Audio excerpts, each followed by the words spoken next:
Good morning everyone. तो आज हम एक नया क्वेश्चन डिस्कस करेंगे। ये बहुत अच्छा क्वेश्चन है, एक बार देखना चाहिए। मेरे हिसाब से ये बहुत अच्छा क्वेश्चन है।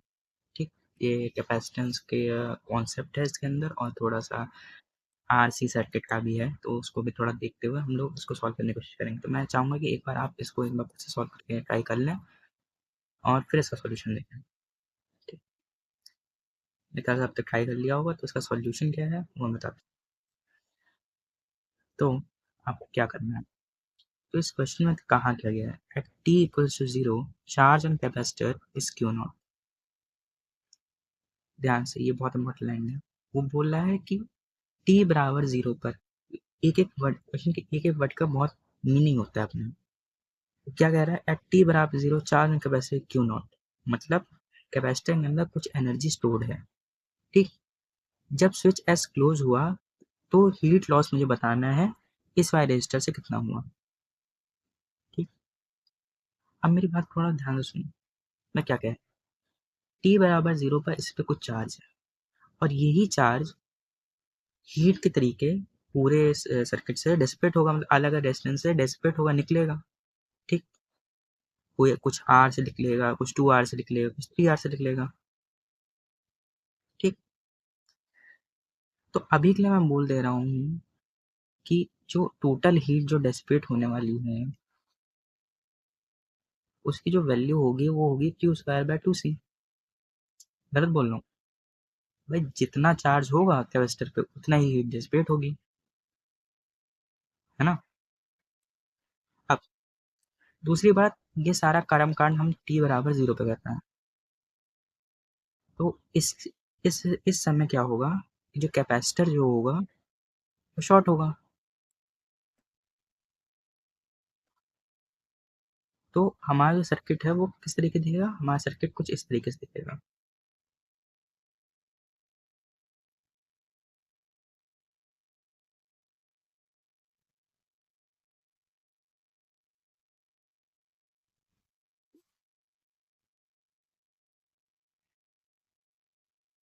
हमारा सर्किट कुछ इस तरीके से दिखाई देगा। ठीक, इसका जो इक्विवेलेंट रेजिस्टेंस जो आएगा वो कितना आएगा, पहले तो हम वो निकाल लेते हैं। तो आर इक्विवेलेंट कितना आएगा वो पहले वो निकाल लेते हैं, वो होगा 1/R plus 1/2R plus 1/3R। तो 1/R equivalent equals to 6 plus 3 plus 2 on 6R, which is 6R/11 equals to R equivalent. अब ये इतना नहीं है, R इक्विवेलेंट पैरेलल वाले के लिए है बस। ठीक, ये पैरेलल वाला मैंने जोड़ा है। तो जो टोटल R इक्विवेलेंट आएगा पैरेलल प्लस सीरीज, वो कितना होगा 6R/11 plus R equals to 17R/11। ठीक, तो ये इतना आ जाएगा। ठीक, अब मेन बात क्या है, मैं बोल रहा हूँ कि थोड़ी देर के लिए पैरेलल वाले कॉम्बिनेशन को और इस सीरीज वाले पार्ट को अलग अलग मान लो। ठीक, अब मैं ऐसा क्यों बोलूँगा, मैं इसलिए बोल रहा हूँ कि जो टोटल जो सीरीज वाला होगा,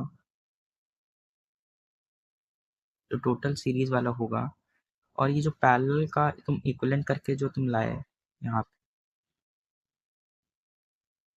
उसके अंदर जो करंट फ्लो हो रहा था, मतलब ये कुछ आई करंट फ्लो हो रहा होगा ये पैरेलल वाला, और जब इसका जब सीरीज कर दोगे टोटल, सीरीज करके इसका इक्विवेलेंट कर दोगे, ये आर था, ये जो इसका पैरेलल का जो इक्विवेलेंट आया 6R/11, इन दोनों करंट जो सेम फ्लो हो रहा था इसके अंदर वही सेम करंट फ्लो होगा। अच्छा, तो जब हीट डेसिपेशन का जब तुम फॉर्मूला लिखते हो तुम कैसे लिखते हो, वो लिखते हो I² × R। तो जो हीट डेसिपेटेड होगा वो प्रोपोर्शनल किसके होगा, रेजिस्टेंस के, H total upon R total, मतलब जो सीरीज का टोटल मिला के वो किसके हो इक्वल होगा, H parallel upon R parallel.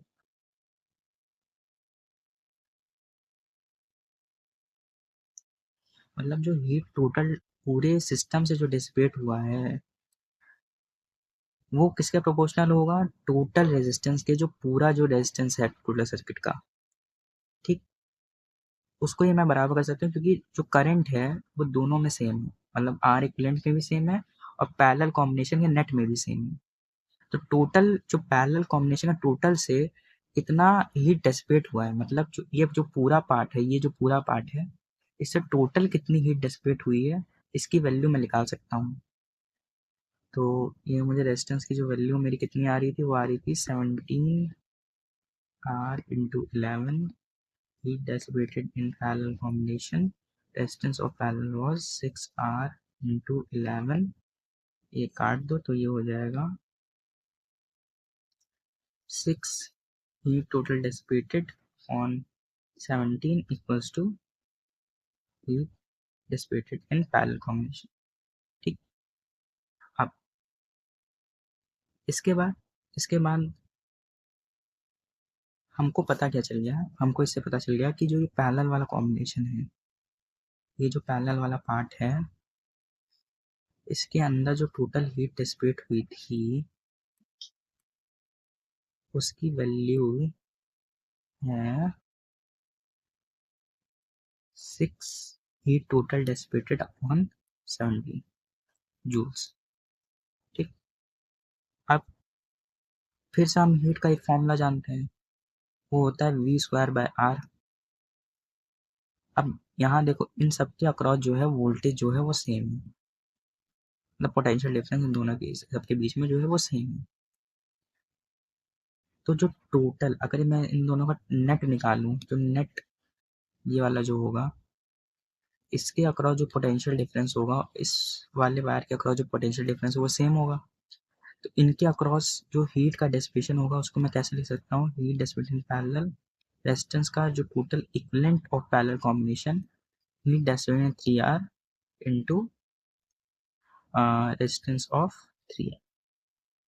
ऐसा मैं क्यों कर पा रहा हूँ, क्योंकि इन दोनों के बीच में जो वोल्टेज है वो कांस्टेंट है, सेम, पोटेंशियल डिफरेंस जो है वो सेम है।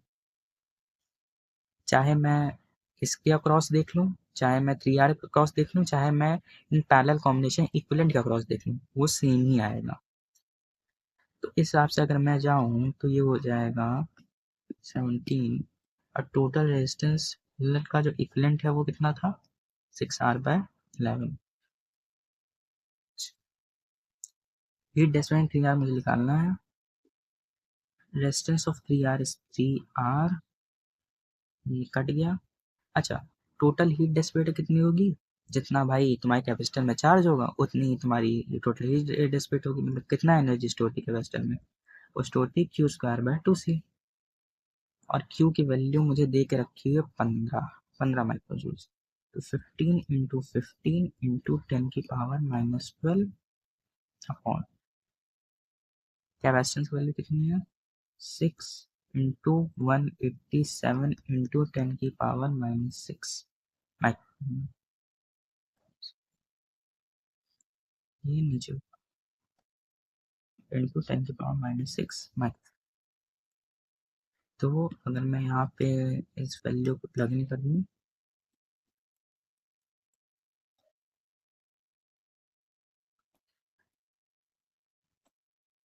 6 into 15 into 15 into 10⁻⁻6 into 1 is 7, 12 into 3 या इंटू मैंने कुछ गड़बड़ की यहाँ, 6/12, 15 इंटू 15, 6, 17 इंटू 11 इंटू 6। तो 11, 17, ये कट गया, ये हो जाएगा 606, 6×2 12, 2×3 6।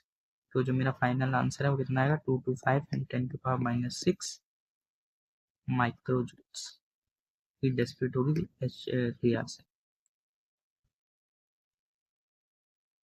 ये आपका आंसर हो जाएगा।